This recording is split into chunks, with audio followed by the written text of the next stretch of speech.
Hello friends, स्वागत करते हैं आप सभी का अपने इस YouTube channel study hour life में। तो अभी आप सभी को पता है कि ज्ञान बिंदु के बुक से जो है वो प्रैक्टिस सेट चल रहा है आपका बिहार एसएससी सीजीएल के लिए। तो आज हम इसमें से 12 नंबर प्रैक्टिस सेट को देखेंगे। साथ में आप सभी को पीडीएफ भी प्रोवाइड कर दिया जाता है हमारे टेलीग्राम चैनल पे, तो वहाँ से जाके आप लोग इसका पीडीएफ भी ले सकते हैं। और पीडीएफ जिन लोगों को चाहिए होगा, हमारे टेलीग्राम चैनल का लिंक आपको इस वीडियो के डिस्क्रिप्शन में मिल जाएगा। वहाँ से आप लोग टेलीग्राम से लिंक लेके और पीडीएफ प्राप्त कर सकते हैं। और दोस्तों, अगर वीडियो पसंद आए हमारा तो वीडियो को ज़रूर लाइक कर देंगे। जो लोग प्लीज़ चैनल पहली बार आ रहे हैं प्लीज़ चैनल को सब्सक्राइब जरूर कर दे। तो चलिए फ्रेंड्स, स्टार्ट करते हैं आज के पहले प्रश्न की ओर। आज का पहला प्रश्न है कि किस तीर्थकर का जन्म चंपापुरी, जो वर्तमान भागलपुर के निकट है, वहाँ पे हुआ है। तो ऑप्शन है आपका सुमितनाथ, ऑप्शन बी बसुपूज्य, नेमिनाथ और स्थूलभद्र। तो बसुपूज्य जो है इनका जन्म हुआ था कहाँ पे, चंपापुरी में। चंपापुरी वर्तमान भागलपुर के निकट है। और ये जो है एक बसुपूज्य तीर्थकर थे जिनका जन्म चंपापुरी में हुआ था। ठीक है, अगला प्रश्न देखते हैं। क्रांतिकारी संगठन अनुशीलन समिति की एक शाखा पटना में स्थापित किया गया। प्रश्न क्या है कि क्रांतिकारी संगठन अनुशीलन समिति की एक शाखा पटना में स्थापित किया गया। दोस्तों, क्रांतिकारी संगठन अनुशीलन समिति की एक शाखा जो है वो सचिंद्र नाथ सन्याल ने पटना में स्थापित किए थे। कौन? सचिंद्र नाथ सन्याल के द्वारा पटना में स्थापित किया गया था। वहीं स्वदेशी भावना से प्रेरित होकर बंगाली क्रांतिकारी भूपेंद्र नाथ दत्त जो थे, ये बंगाली क्रांतिकारी थे और ये स्वामी विवेकानंद के भाई थे। और साथ में वरिंद्र घोष, इंद्रनाथ नंदी, सचिंद्र नाथ सन्याल और अन्य बिहार के दौरा पर क्रांतिकारी का प्रचार करने लगे थे। ये सभी लोग थे जो कि क्रांतिकारी आंदोलन का प्रचार किए थे। ठीक है, बिहार में। तो इस प्रश्न का आंसर आपका सचिंद्र नाथ सन्याल हो गया। तीसरा नंबर देखिए, 22 से लेकर 25 मई 2022 के मध्य एजुकेशन वर्ल्ड फोरम 2022 का आयोजन कहाँ किया गया। तो एजुकेशन वर्ल्ड फोरम 2022 का जो आयोजन है ये किया गया है आपका लंदन में। कहाँ पे? लंदन में किया गया है, जो 22 से लेके 25 मई 2022 के मध्य हुआ है। और यह यूके में हुआ, यूके यानी लंदन में। दोस्तों, इसका विषय जो था, दैट मीन्स कि इसका जो थीम था वो था education building forwarded stronger boulder और बेटर। इसका थीम क्या था? एडुकेशन बिल्डिंग फॉरवर्ड स्ट्रॉन्गर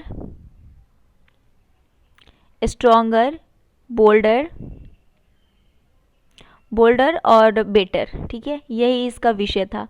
तो विषय भी आप लोग याद रखिएगा। और इस कार्यक्रम में विश्व के शिक्षा एवं कौशल मंत्रियों का सबसे बड़ा ये जामबारा था। और इस कार्यक्रम में दिल्ली सरकार के उप मुख्यमंत्री एवं शिक्षा मंत्री मनीष सिसोदिया ने दिल्ली स्कूल के मॉडल को पेश किया। किसने? तो उप मुख्यमंत्री और शिक्षा मंत्री मनीष सिसोदिया ने। चौथा नंबर प्रश्न देखिए, पाला लोकनाट्य किस राज्य का है। तो पाला लोकनाट्य जो है ये उड़ीसा राज्य का है। किसका? उड़ीसा राज्य का है। छत्तीसगढ़ की अगर हम बात करें तो छत्तीसगढ़ का एक पांडवानी है, पांडवानी रहस्य, ये सभी आपका छत्तीसगढ़ का है। नेक्स्ट है आपका मणिपुर। मणिपुर का जो है लोकनाट्य वो आपका होगा बाड़ी लीवा और थांगता।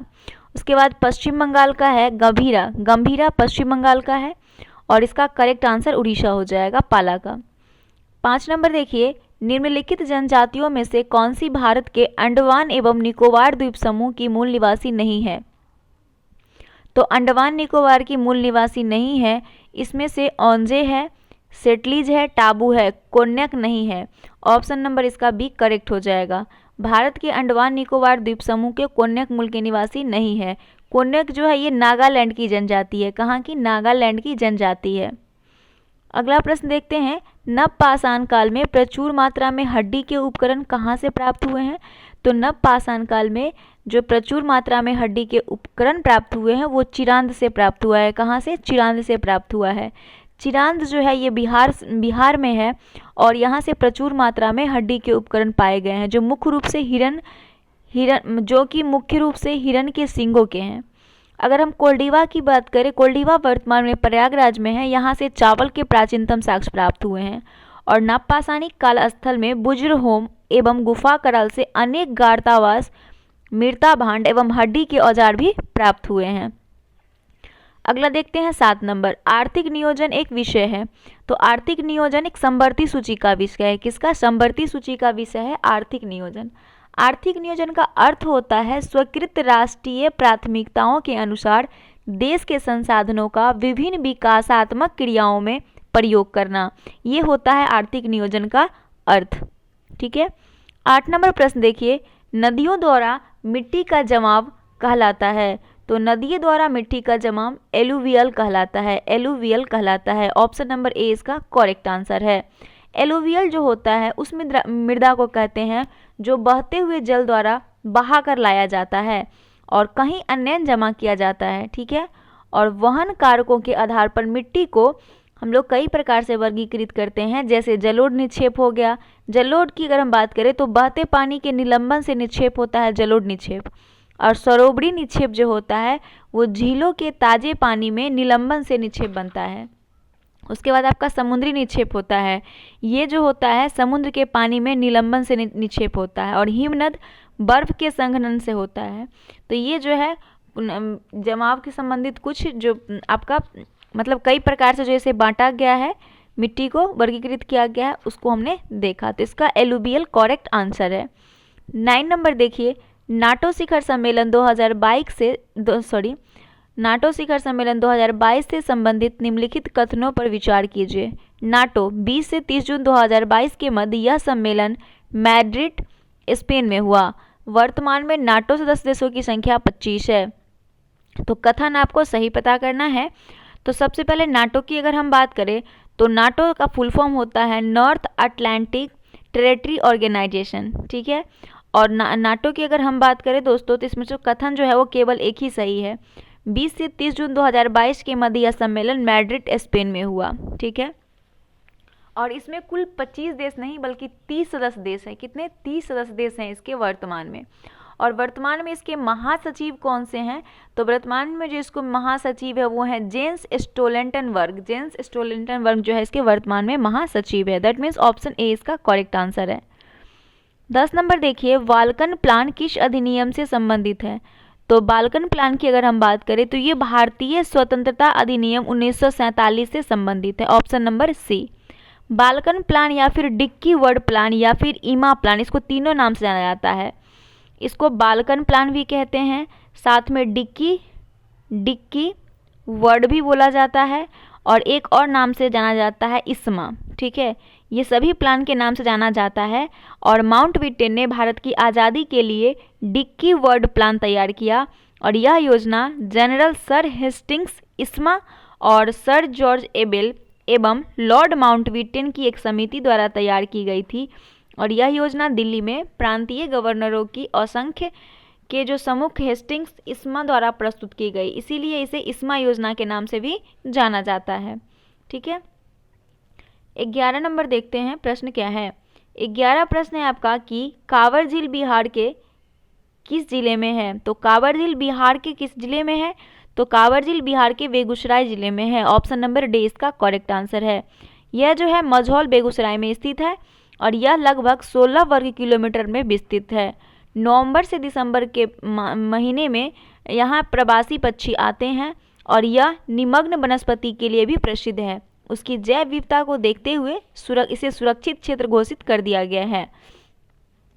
अगला देखते हैं 12 नंबर, निम्नलिखित में से कौन सुमेलित नहीं है? देखते हैं, पारादीप बंदरगाह उड़ीसा के तट पर सुमेलित है। नौहासोवा बंदरगाह पनवेल के पास नवी मुंबई, ये भी करेक्ट है।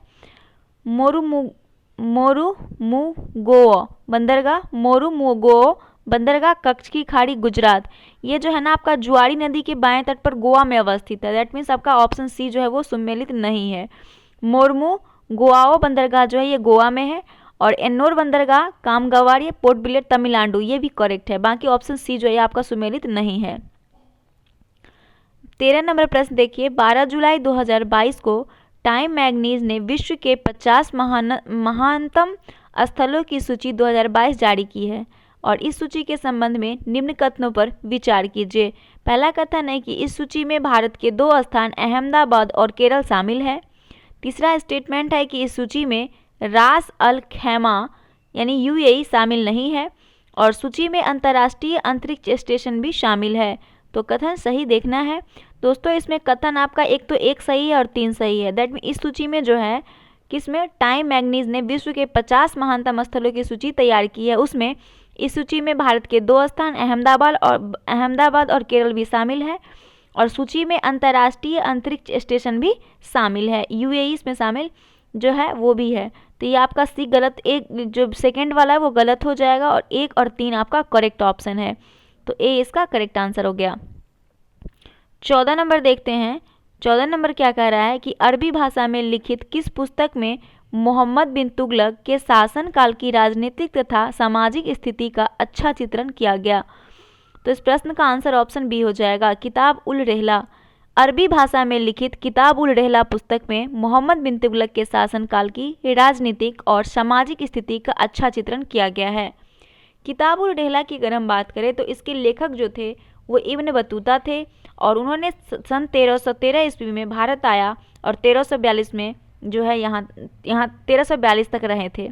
वहीं वहीं पे अगर हम किताब उल हिंद की बात करें दोस्तों, तो ये इस पुस्तक का रचना अलवर्नी ने किया था, किताब उल हिंद की। और चचनामा के रचनाकार कौन थे, तो इसे भी याद रखिएगा। इसके रचनाकार थे मोहम्मद अली बिन अबुक्कर कुफी, जो नसरुद्दीन कुआबजा के समय में इसकी फारसी में अनुवाद किया था। और ताल उर मसीर के जो लेखक थे वो थे निजामी, हसन निजामी। ठीक है, अगला 15 नंबर देखते हैं। राष्ट्रीय आपात अनुच्छेद 352 लागू होने पर क्या क्या प्रभाव पड़ता है। अगर राष्ट्रीय आपात अनुच्छेद 52 लागू होता है तो इस पर जो प्रभाव पड़ता है वो अनुच्छेद 19 निलंबन हो जाएगा। उसके बाद लोकसभा विधानसभाओं का कार्यकाल पर प्रभाव पड़ेगा, विधानमंडल पर भी प्रभाव पड़ेगा। ये सभी जो है आपका स्टेटमेंट बिल्कुल करेक्ट है। और यह अनुच्छेद 19 में जो है यह प्रावधान है कि अनुच्छेद 358 में दिया गया है, इसके अनुसार यदि युद्ध या फिर बाह्य आक्रमण के कारण अनुच्छेद 352 के तहत संपूर्ण भारत या भारत के किसी भाग के लिए आपात उद्घोषणा की गई तो संविधान का अनुच्छेद 19 द्वारा दिए गए 6 मूलाधिकार का निलंबन हो जाएगा। ठीक है, तो ये आप याद रखिएगा। 16 नंबर देखिए, फोटोवोल्टीय सेल संबंधित है। तो फोटोवोल्टीय सेल जो है यह संबंधित है सौर ऊर्जा से संबंधित है, 17 नंबर है, 22 जनवरी 2022 को किस राज्य या केंद्र शासित प्रदेश में देश का पहला जिला सुशासन सूचकांक जारी किया गया। तो 22 जनवरी 2022 को किस राज्य या केंद्र शासित प्रदेश में देश का पहला जिला सुशासन सूचकांक को जारी किया गया है। तो ये जिला जो है आपका वो है जम्मू कश्मीर।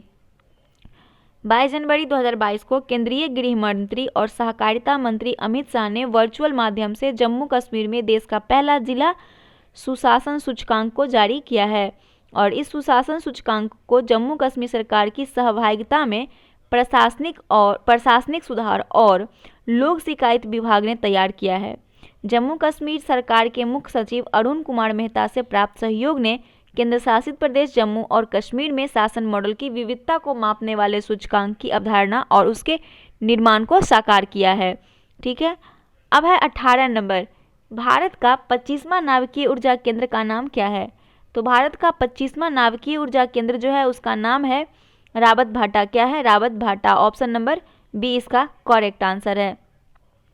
अगला देखिए, तारापुर की बात करें अगर दोस्तों, तो देश का ये पहला है जो महाराष्ट्र में है। कहाँ पे है, महाराष्ट्र में, और यह देश का पहला है आपका ऊर्जा केंद्र।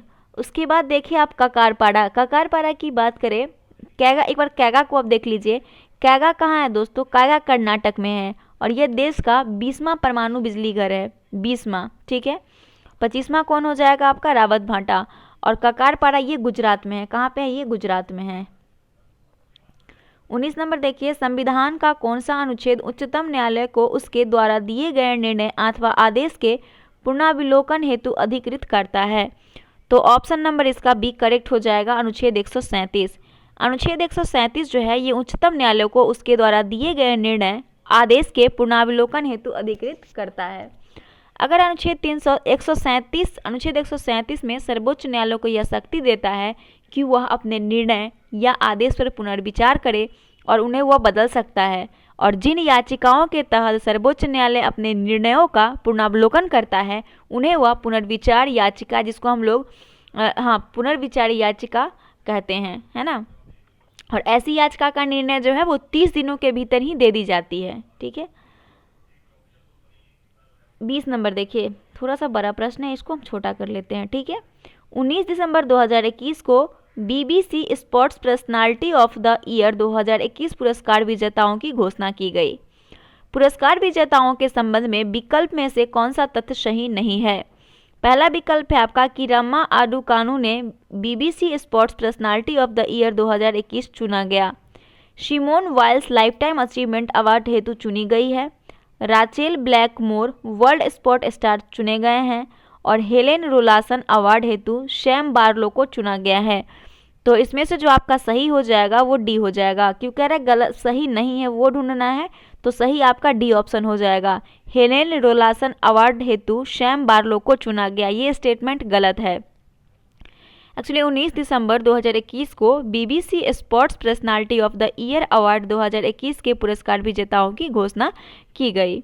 और महिला टेनिस खिलाड़ी एम्मा राडुकानो को BBC sports personality of the year चुना गया। एम्मा राडुकानु ने USA ओपन 2021 में महिला एकल का खिताब जीती थी। और 2004 में विंबलडन जीतने वाली मारिया शारापोवा के बाद राडुकानु सबसे कम उम्र की जो मात्र 18 वर्ष की है, इन्होंने ग्रैंड स्लैम विजेता बन चुकी है। ठीक है। और coach of the year Gareth Southgate को चुना गया है, कोच ऑफ द ईयर। और team of the year England की राष्ट्रीय फुटबॉल टीम को चुना गया है। और world sports star Rachael Blackmore को चुना गया है। और lifetime achievement award Simone Biles को चुना गया है। Helen Rollason award Jane Beattie को चुना, किसे? जैन बिट्टी को। तो ये आपका जो है वो डी गलत दिया हुआ है। 21 नंबर देखिए, 21 नंबर कह रहा है कि गैर कोकिंग प्रकार का कोयला है। गैर कोकिंग प्रकार का कोयला है बिटुमिनस। कौन सा? बिटुमिनस कोयला जो है यह गैर कोकिंग प्रकार का कोयला है। अगर हम पीट कोयला की बात करें तो पीट कोयला जो है इनमें नमी की मात्रा अधिक और ताप क्षमता निम्न होती है। इसमें कार्बन का प्रतिशत 40% होता है, 40% से भी कम ही होता है पीट कोयला में। अगर लिग्नाइट कोयला की बात करें तो इसमें कार्बन की मात्रा 40.55% तक होती है। और लिग्नाइट कोयले का भंडारण एवं उत्पादन जो है वो तमिलनाडु प्रथम राज्य है। ठीक है।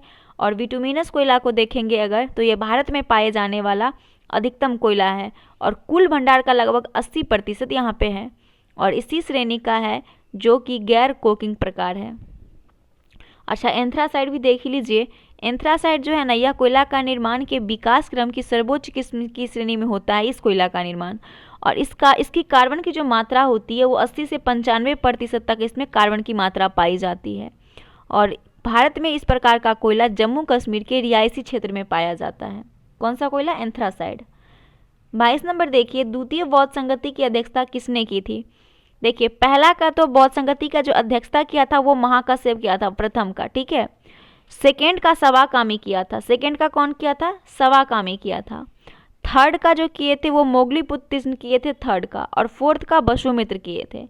तो आपसे पूछा गया है द्वितीय का, तो ऑप्शन नंबर बी इसका करेक्ट आंसर हो जाएगा। ठीक है।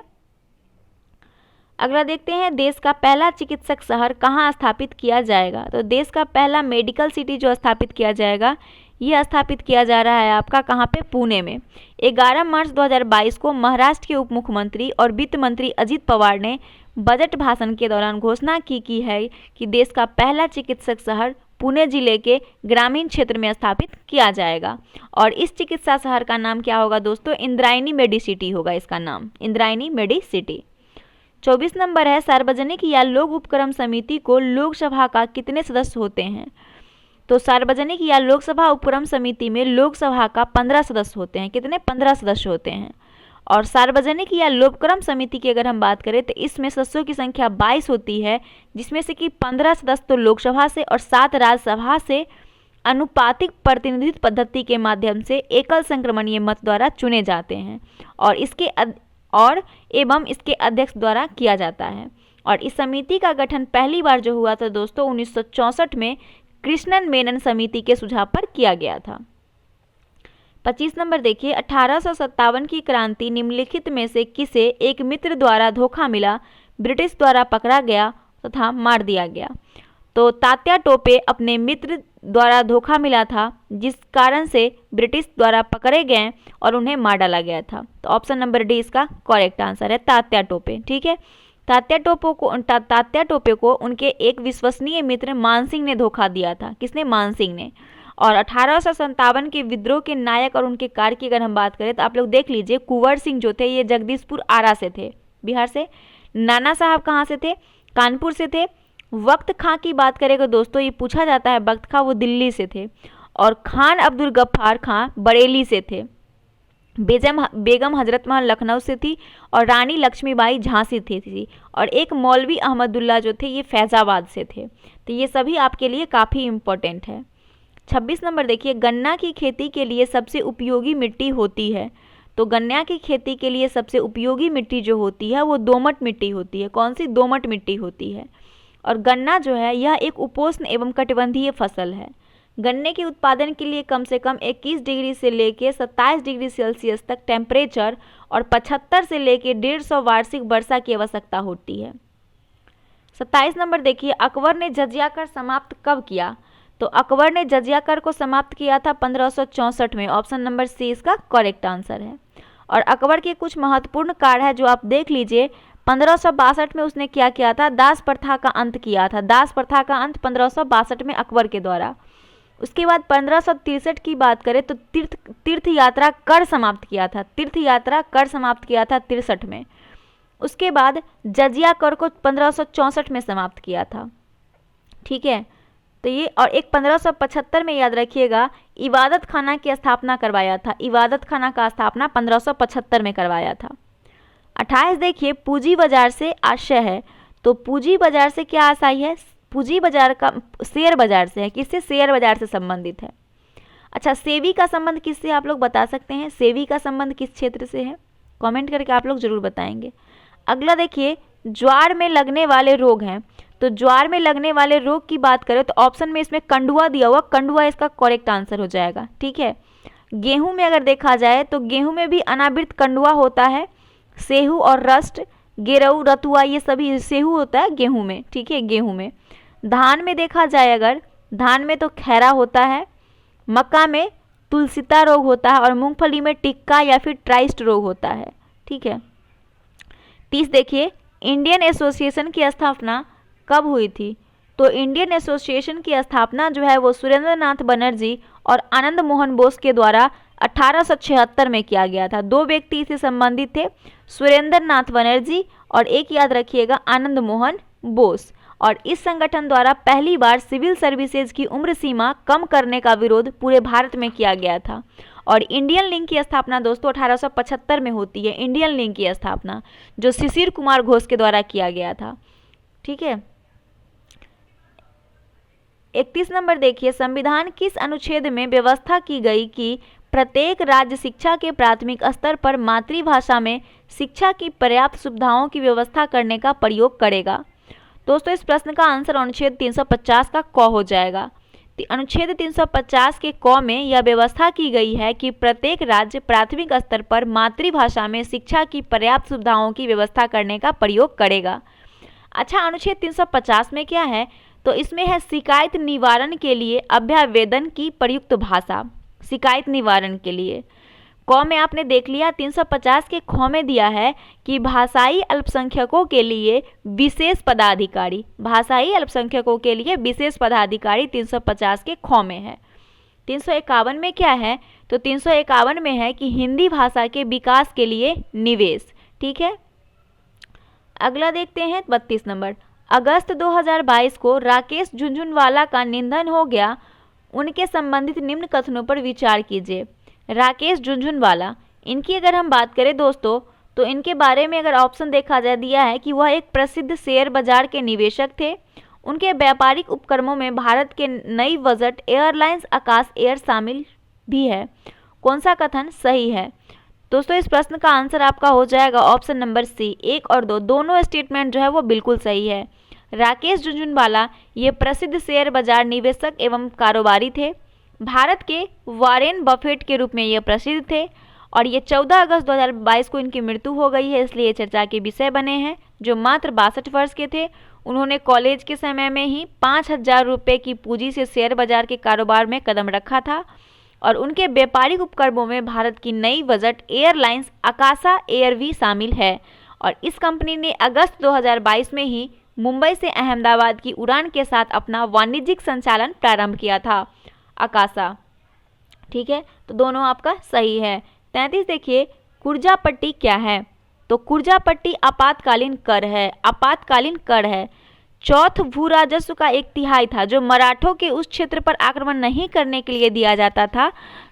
ठीक है, और सरदेशमुखी 10% के अधिक अधिभार था जो उस क्षेत्र पर लिया जाता था जो मुगलों के अधीन था। वह मराठा उस पर दावा करते थे। ऐसा कर आपका हुआ करता था सरदेशमुखी। और सरजामी प्रथा का संबंध मराठा भू राजस्व व्यवस्था से था। और मुख्तई, मुख्तई जिसको हम लोग मुल्क एक कदीम कहा जाता था, वह एक क्षेत्र था जिससे वो चौथ एवं सरदेशमुखी वसूल करता था और उसमें कुर्जापट्टी था जो आपातकालीन कर हुआ करता था। ठीक है, आगे देखते हैं, किसाऊ बांध परियोजना किस नदी पर स्थित है? तो किसाऊ बांध परियोजना जो है यह आपका स्थित है टोंस नदी पर। किस पे? टोंस नदी पे। और कृष्णा नदी की बात करें दोस्तों, ये श्रीशैलम परियोजना है कृष्णा नदी पे। कावेरी नदी पे कौन सी है? तो कावेरी नदी पे जो परियोजना है वो है शिव समुद्रम और मेट्टूर। भागीरथी पे कौन सी परियोजना है? भागीरथी नहीं, भागीरथी नदी पे है टिहरी बांध परियोजना। भागीरथी पे टिहरी बांध परियोजना। ठीक है, तो ये आपके लिए घाट प्रवाह पे कौन सी है दोस्तों? घाट प्रवाह एक ऑप्शन में है आपका। तो इस पे जो परियोजना है वो है आपका हिडक्कल परियोजना। हिडक्कल परियोजना है घाट प्रवाह नदी पर। 35 नंबर देखिए, नेल्सन मंडेला अंतर्राष्ट्रीय दिवस कब मनाया जाता है? देखिए, नेल्सन मंडेला का जो जन्म है वो होता है 18 जुलाई 1918 को। ठीक है, और 18 जुलाई को ही नेल्सन मंडेला अंतर्राष्ट्रीय दिवस के रूप में मनाया जाता है। उद्देश्य क्या है कि लोगों को विश्व में शांति और सौहार्द के लिए बदलाव लाने में प्रेरित करना। और यह जो है यूएनओ ने घोषित किया था इसे 2009 से। कब? 2009 से यह घोषित किया गया कि अंतर्राष्ट्रीय दिवस मनाया जाएगा नेल्सन मंडेला अंतर्राष्ट्रीय दिवस 19 जुलाई से। ठीक है, कब से घोषणा हुआ? 2009 से घोषणा हुआ। 36 नंबर देखिए, निम्न में से कौन सम्मिलित नहीं है? संविधान निर्मात्री सभा की समिति या अध्यक्ष दिया हुआ है। तो संचालन समिति जेबी मावलंकर, ये आपका जो है वो सम्मिलित नहीं है। संचालन समिति के अध्यक्ष डॉक्टर राजेंद्र प्रसाद थे। कौन थे? डॉक्टर राजेंद्र प्रसाद, यही आपका सम्मिलित नहीं है।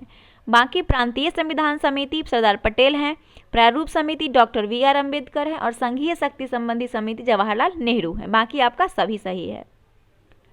37 नंबर देखिए, केंद्रीय सत्कर्ता आयोग का कार्यकाल होता है। दोस्तों, केंद्रीय सत्कर्ता आयोग का कार्यकाल 4 वर्ष या 65 वर्ष की उम्र तक होता है। इस दोनों में उन्होंने जो पहले हो कंप्लीट हो जाता है उन्हें पद से रिक्त कर दिया जाता है। तो 4 वर्ष या 65 वर्ष आयु तक। अध्यक्ष तथा सदस्यों का कार्यकाल 4 या 65 वर्ष का होता है और इनमें जो पहले हो, ठीक है, कार्यकाल की समाप्ति के पश्चात अध्यक्ष व सदस्य पुनर्नियुक्ति के पात्र नहीं होते हैं। पुनर्नियुक्ति के पात्र ये नहीं होते हैं। अगला देखते हैं 38 नंबर, नेलांग घाटी किस राज्य में स्थित है? नेलांग घाटी आपका उत्तराखंड में स्थित है। नेलांग घाटी उत्तराखंड में है। नेलांग के साथ दून घाटी भी है, जौहर घाटी, फूलों की घाटी, घड़मा घाटी, ये सभी आपका उत्तराखंड में है। ठीक है, सिक्किम में कौन सी घाटी है? तो सिक्किम में एक चुम्बू घाटी है और युथांग घाटी, ये सभी आपका सिक्किम में है। ठीक है, सिक्किम की बात हो गई। अब हम हिमाचल प्रदेश में देखते हैं तो किन्नौर घाटी, पार्वती घाटी, सांगला घाटी, मलाना घाटी, कुल्लू घाटी, पांगी घाटी, स्पीति घाटी, लाहुल घाटी, कांगड़ा घाटी और चंबा घाटी, ये सभी आपका हिमाचल प्रदेश का है। ठीक है, अगला देखते हैं अब हम 39 नंबर, दिल्ली सल्तनत के तुगलक राजवंश का अंतिम शासक निम्नलिखित में से कौन था? तो दिल्ली सल्तनत के तुगलक राजवंश का अंतिम शासक नसरुद्दीन मोहम्मद था। कौन था? नसरुद्दीन मोहम्मद। वही अगर हम बात करें इसमें क्रम से दोस्तों, तो गुलाम वंश आया, फिर खिलजी वंश आया, फिर तुगलक वंश, फिर सैयद वंश, फिर तुगलक फिरोज वंश आया था, सैयद वंश, फिर लोदी वंश आया था, है ना। इस तरीके से इसका क्रम चला था दिल्ली सल्तनत का। उसका एक ट्रिक भी था, गुल खिले तो सांस लो, इस तरीके से इसके क्रम को अगर पूछा जाता है तो इसे याद रखिएगा, गुल खिले तो सांस लो, लो से लोदी वंश, गुलाम वंश, खिलजी वंश, तुगलक वंश, सैयद वंश और लोदी वंश। 40 नंबर देखते हैं, संविधान की उद्देशिका का विचार लिया गया है। तो संविधान की उद्देशिका का विचार कहाँ से लिया गया है? यूएसए के संविधान से लिया गया है। यूएसए के संविधान से लिया गया है। और कनाडा से क्या लिया गया है? तो संघात्मक विशेषता, अवशिष्ट शक्तियाँ, केंद्र और राज्यपाल की नियुक्ति, ये सभी जो है आपका कनाडा से लिया गया है। रूस के संविधान से मौलिक कर्तव्यों का प्रभाव लिया गया है। और ब्रिटेन से संसाधमक शासन प्रणाली, एकल नागरिकता, विधि निर्माण की प्रक्रिया, ये सभी आपका ब्रिटेन से लिया गया है। 41 देखिए, भारत के किस राज्य में वन्यजीव अभ्यारण्य सबसे अधिक संख्या में है? तो भारत के महाराष्ट्र राज्य में जो है सबसे ज़्यादा वन्यजीव अभ्यारण्य है, सबसे ज़्यादा, टोटल 48 वन्यजीव अभ्यारण्य यहाँ पे है। एंड सेकेंड स्थान पे आपका कर्नाटक आता है, जहाँ पे 35 वन्यजीव अभ्यारण्य है। 42 देखिए, सितंबर 2022 में वांडा डायमंड लीग फाइनल 2022 में भाला फेंक स्पर्धा में किसने स्वर्ण पदक जीता? 7 से लेके 8 सितंबर 2022 को मध्य ज्यूरिख स्विट्जरलैंड में, कहाँ पे? स्विट्जरलैंड में 26वीं वाडा डायमंड लीग 2022 आयोजित किया गया। और इस लीग के जो फाइनल में भाला फेंक खिलाड़ी नीरज चोपड़ा ने 88.44 मीटर डायमंड भाला फेंक करके इन्होंने जो है डायमंड लीग ट्रॉफी जीती। ठीक है, और यह पहले भारतीय एथलीट बन चुके हैं। और वहीं रजत पदक मिला है जैकब वाल्डेज को, 6 गंडाज के हैं, इन्हें भाला फेंक के लिए दिया गया है।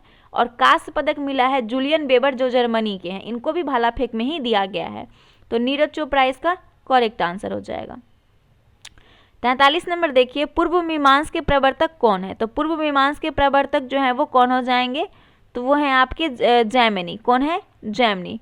वदरायन की बात करें, बदरायन की दोस्तों शशांक, जिसमें कि कपिल भी है, अक्षपाद गौतम भी है, तो सभी अलग अलग हैं। कपिल की अगर हम बात करें तो ये सांख्य के थे, सांख्य के कपिल थे। ठीक है, पतंजलि योग के थे, पतंजलि योग के। आगे देखते हैं 44 नंबर, बोधि मांडा मठ कहाँ स्थित है? बोधि मांडा मठ जो है दोस्तों ये बिहार में स्थित है। कहाँ पे? बिहार में, बिहार के बोधगया में है। और अगर पूछा जाए कि सिक्किम में कौन सा है, तो सिक्किम में याद रखिएगा, सिक्किम के गंगौट में है रूमटेक मठ, रूमटेक मठ आपका सिक्किम में है। उसके बाद याद रखिएगा अरुणाचल प्रदेश का, अरुणाचल प्रदेश में है तवांग मठ, तवांग मठ आपका अरुणाचल प्रदेश में है। और कर्नाटक के मैसूर में है नाम डार्लिंग मठ। 45 देखिए, कंप्यूटर के संदर्भ में वेटवेयर क्या होता है? तो वेटवेयर मानव मस्तिष्क होता है कंप्यूटर के संबंध में। ऑप्शन नंबर सी इसका करेक्ट आंसर है। 46 क्या कह रहा है कि संविधान के किस अनुच्छेद में राज्यपाल की शपथ का प्रावधान है? तो संविधान का अनुच्छेद 159 में राज्यपाल की शपथ का प्रावधान है। संविधान का अनुच्छेद 155 के अंतर्गत जो है वो राज्यपाल शपथ ग्रहण करते हैं। ठीक है, और नियुक्ति कौन करता है? राष्ट्रपति। 47 नंबर देखते हैं, निम्न में से कौन दो नदियों अमरकंटक से उद्गमित होती है? तो दो नदी जो अमरकंटक से उद्गमित होती है वो दो नदी नर्मदा और सोन। कौन? नर्मदा और सोन। ऑप्शन नंबर बी इसका करेक्ट आंसर है। दस्त ए लूट मरुस्थल कहाँ है? तो दस्त ए लूट मरुस्थल आपका ईरान में स्थित है। और दस्त ए लूट मरुस्थल पूर्वी ईरान में है। पूर्वी पश्चिमी करके दे दिया जाए तो पूर्वी ईरान याद रखिएगा। सहारा मरुस्थल का क्षेत्रफल दोस्तों अगर हम बात करें तो 84 लाख वर्ग किलोमीटर में है। और काराकुम मरुस्थल तुर्कमेनिस्तान में स्थित है। तमस उपन्यास के लेखक कौन है? तो तमस उपन्यास के जो लेखक है वो भीष्म साहनी है। कौन है? भीष्म साहनी। भीष्म साहनी तमस उपन्यास के लेखक है। 1973 में यह लिखा गया था। अगला, अच्छा, बलराज साहनी कौन है दोस्तों? तो ये जो है ना बलराज साहनी फिल्म के नायक, फिल्म जो नायक आया था, फिल्म नायक, उनसे ये संबंधित है। अगला है, यह एक ठंडी और शुष्क वायु है।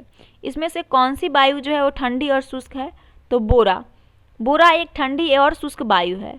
एड्रियाटिक तट पर बोरा ठंडी हवा चलती है, एड्रियाटिक तट पर।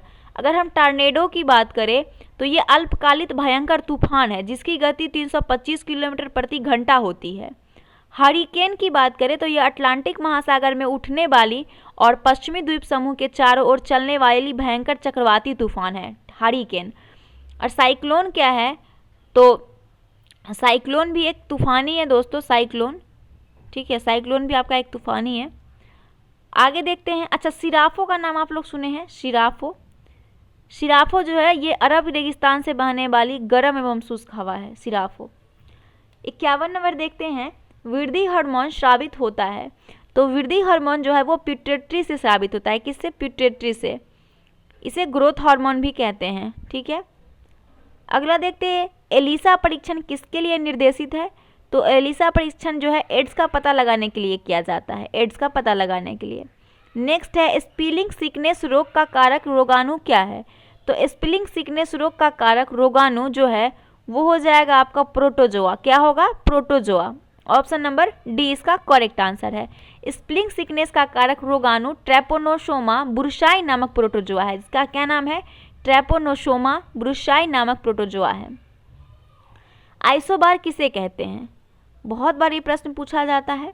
तो आइसोबार जो होता है दोस्तों, वो जब भिन्न तत्व के परमाणु की संख्या असमान हो लेकिन द्रव्यमान संख्या समान हो, तो परमाणुओं को एक दूसरे का आइसोबार कहते हैं। क्या कहते हैं? आइसोबार कहते हैं। जैसे कि हम कार्बन का लिखते हैं 6C14 हो गया, उसके बाद 7 नाइट्रोजन 14 हो जाएगा, तो ये जो आपका आइसोबार हो जाएगा, ठीक है।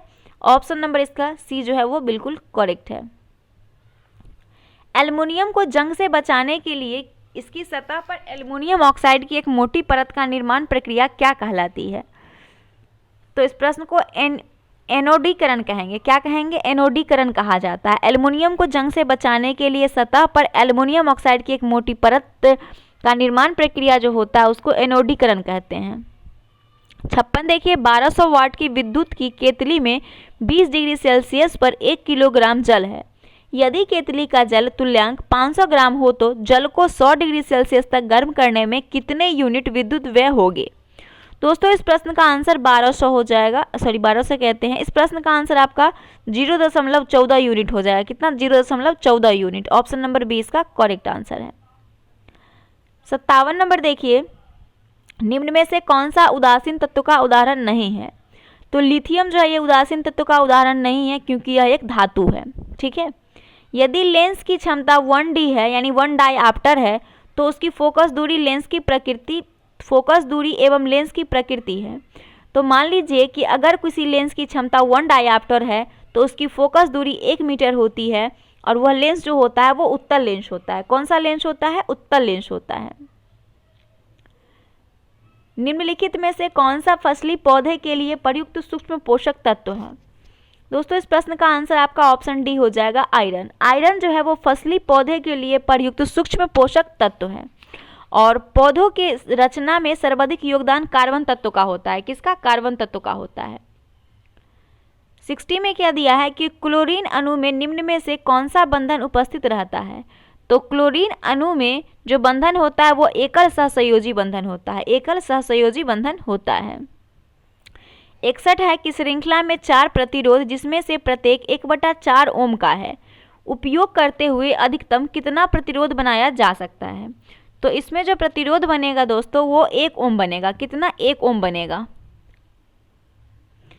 62 नंबर है, छपाई में प्रयोग की जाने वाली स्याही निम्नलिखित में से किसके अपघटन से प्राप्त होती है? तो छपाई में प्रयोग की जाने वाली स्याही जो है वो मीथेन के अपघटन से प्राप्त होती है, मीथेन के। 63 है कि पदार्थ की प्रकृति से संबंधित मूलभूत सिद्धांत किससे प्रतिपादित किया जाता है? तो पदार्थ की प्रकृति से संबंधित मूलभूत सिद्धांत जॉन डाल्टन ने प्रतिपादित किया था। किसने? जॉन डाल्टन ने प्रतिपादित किया था। जॉन डाल्टन के सिद्धांत का जो कुछ बिंदु था उसे आप देख लीजिए। जॉन डाल्टन का जो सिद्धांत था उसमें यह था कि प्रत्येक तत्व अत्यंत सूक्ष्म कणों से मिलकर बना होता है जिन्हें किसी भी भौतिक या रासायनिक विधि द्वारा विभाजित नहीं किया जा सकता। पहला पॉइंट ये था। दूसरा था कि किन्हीं दो तत्वों के परमाणु परस्पर आकार, द्रव्यमान या फिर अन्य गुणों में एक दूसरे से अलग होंगे, ठीक है।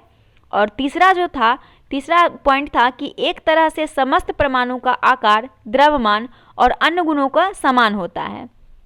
चौथा था कि परमाणु को न तो उत्पन्न किया जा सकता है और न ही उसे नष्ट किया जा सकता है ऊर्जा की तरह।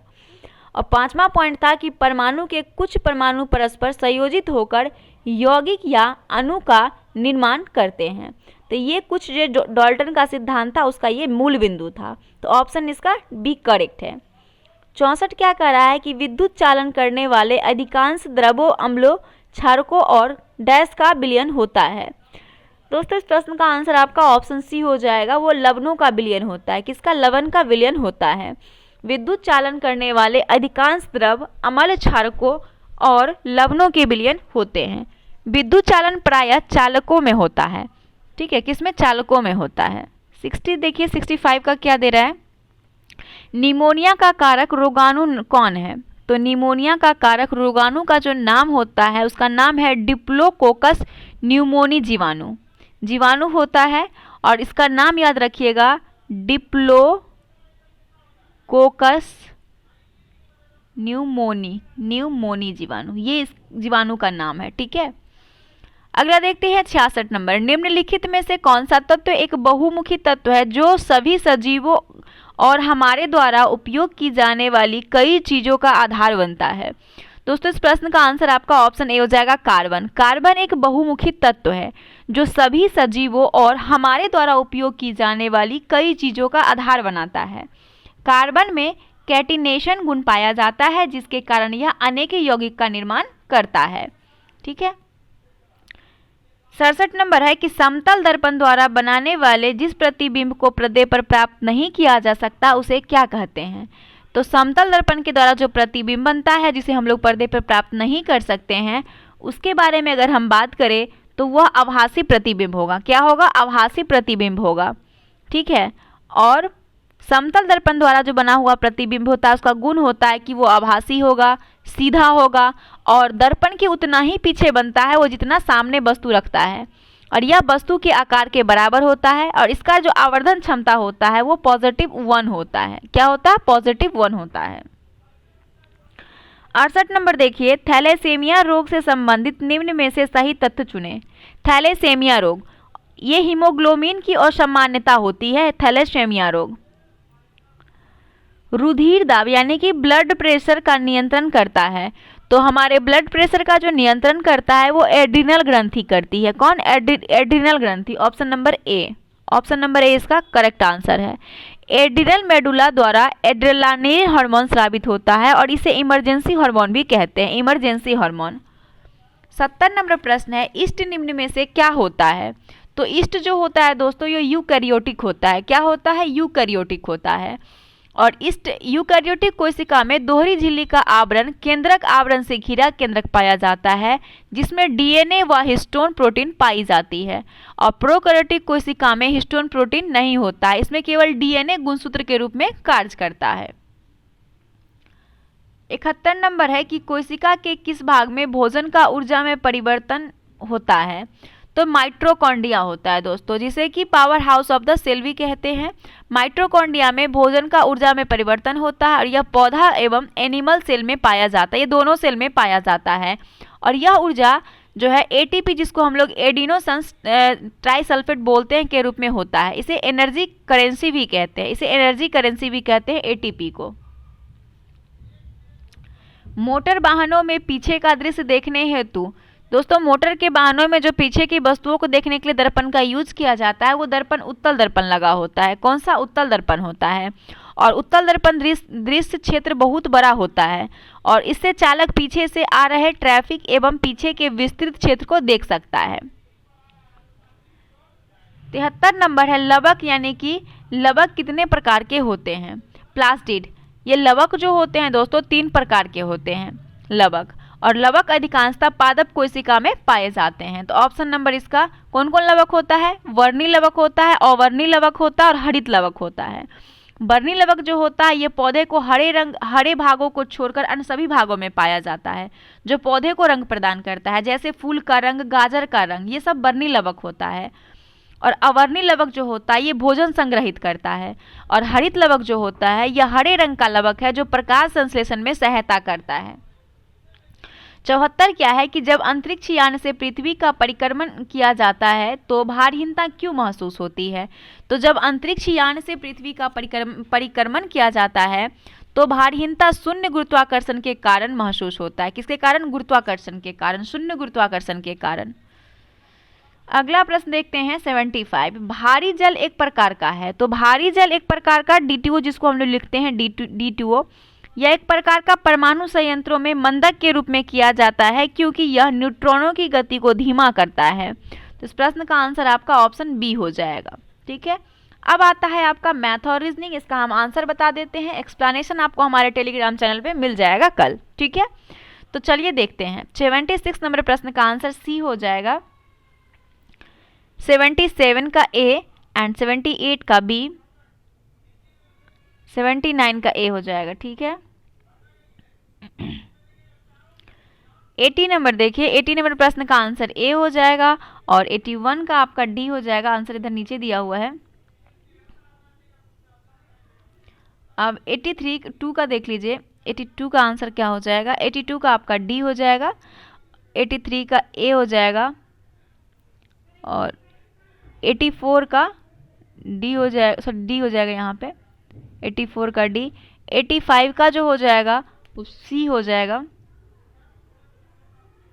एंड 86 का भी डी हो जाएगा आपका डी। और 88 नंबर प्रश्न है, इसका आंसर आपका डी हो जाएगा, 88 का ए, 89 का सी एंड 90 नंबर प्रश्न का आंसर डी। 91 का देखिए सी, 92 का सी, 93 का सी एंड 94 का क्या हो जाएगा ए, 95 का आपका डी हो जाएगा, 96 नंबर प्रश्न का आंसर आपका ए हो जाएगा। ठीक है, और 97 नंबर प्रश्न का आंसर डी हो जाएगा, 97 का।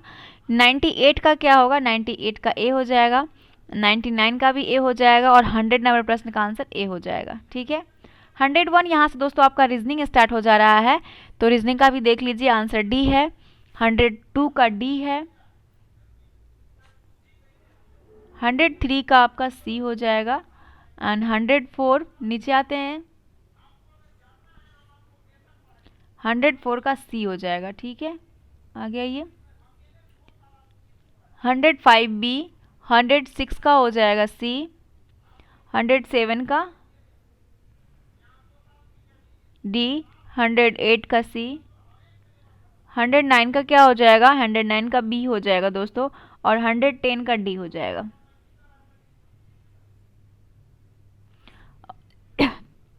111 का ए हो जाएगा और 112 देखिए, 112 का ए होगा, 112 का ए, 13 का बी हो जाएगा, 14 नंबर प्रश्न का क्या आंसर होगा, इसे देख लीजिए, थोड़ा छोटा करेंगे तभी आप लोग इसका आंसर कर पाइएगा। 114 का डी हो जाएगा। ठीक है, और 115 का देख लीजिए, 115 का आपका बी हो जाएगा, बी 3 होगा आंसर, और 116 का आपका हो जाएगा बी, 117 का हो जाएगा सी,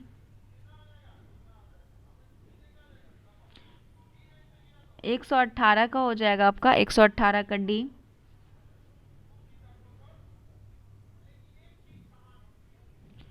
119 का क्या हो जाएगा, 119 का बी हो जाएगा, 120 का आपका हो जाएगा ए। अब 121 देख लेते हैं दोस्तों, 121 नंबर प्रश्न का आंसर आपका हो जाएगा सी, 122 नंबर प्रश्न का आंसर हो जाएगा ए, और 127 प्रश्न यहाँ दिया हुआ है और 127 का आंसर इधर दे दिया है, देख सकते हैं आप लोग। 127 का ए हो जाएगा, 124 का सी हो जाएगा, 125 का सी हो जाएगा, 126 का सी, सॉरी 126 का आपका सी नहीं होगा, डी हो जाएगा, और 127 का डी हो जाएगा। 128 नंबर प्रश्न है और 128 नंबर प्रश्न का आंसर आपका भी डी होगा, 128 का सॉरी डी नहीं होगा, बी होगा इसका आंसर, बी है ना। अब देख लीजिए आगे 129 से यहाँ पे दिया हुआ है, 129 से 129 का आपका सी है, 130 का डी है और 131 का ए हो जाएगा। ठीक है, 132 नंबर प्रश्न देखेंगे दोस्तों, 132 का सी हो जाएगा, 133 का बी और 134 का भी बी हो जाएगा। 135 का 135 नीचे यहाँ क्वेश्चन दिया हुआ है, 135 का भी आंसर बी ही है। 136 का आपका हो जाएगा बी। 137 का डी और 138 नंबर प्रश्न है, सी होगा। 139 का आपका डी हो जाएगा, डी। 140 में देखिएगा तो 140 का आंसर बी है। 141 का ए हो जाएगा। 142 का आपका हो जाएगा बी। 142 का बी हो जाएगा। और 143 देखते हैं, 143 का आपका सी हो जाएगा। 144 का भी सी ही हो जाएगा, ऑप्शन इधर दिया हुआ है 144 का सी। और 145 का डी होगा। 146 का बी एंड 147 नंबर प्रश्न है दोस्तों, 147 का ए है।